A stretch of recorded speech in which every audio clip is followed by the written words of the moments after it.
Napakabigat talaga ng battery na to. Tara, samahan nyo kami dito sa Bulacan project namin kung paano kami nag-prepare hanggang sa matapos. Gabi pa lang, naghahanda na kami ni DJ dyan para sa pagpapasok ng mga gamit sa sasakyan. Inabot na kami ng around 10 PM sa pag-aayos sa office.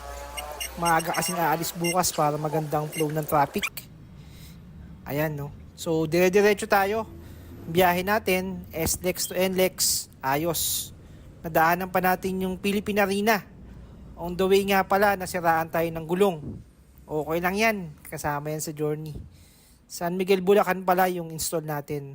San Miguel Bulacan din itong ating office. Kaya nakakatuwa, may San Miguel Bulacan din dito. Yan. So, yan yung Argo. Pagkadating natin, ayan, prepare na tayo ng materials. 10 solar panels yan, kakabit natin sa bubong ng client. Tapos 6 kilowatt hybrid on-off grid. And ayan ulit yung battery na napakabigat. Kaya dapat apat talaga nagbubuhat yan eh. Dynes power brick, 51 volts, 280 Ah. Meron na yung kasamang fire extinguisher sa loob. Napakagandang battery. Medyo mas mahal ng konti, pero quality naman. Ayan. Nakyat na natin yung mga panels. Ayan, railings natin. Inayos na rin natin. Makaabutan pa tayo ng malakas na ulan. Magmamarkings tayo. Napakita naman natin kay client kung saan ilalagay lahat yan. Inverters, batteries, and panels. Nasa abroad kasi yung client natin. Kaya bago magsimula, lahat planchado. Kung gusto nyo makita yung planning video natin, o kung gusto nyo makita, lalagay ko yan sa comment section. So, ayan. Kakabit na tayo ng railings. Okay na okay.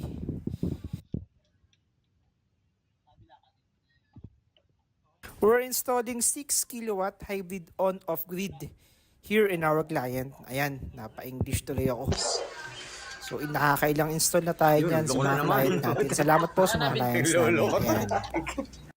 Ay, video pala yun. Ayos na, video na. Sir, salamat sa tanghalian.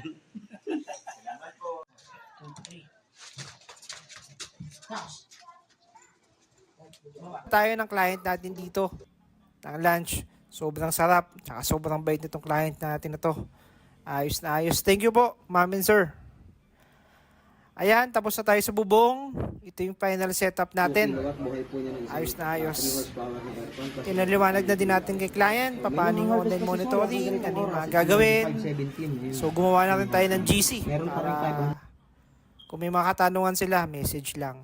Tapos ayan, inabot na tayo dyan siguro na around 7 PM na nakauwi. See you next time. Team Sunog, Team Bubong. Alright.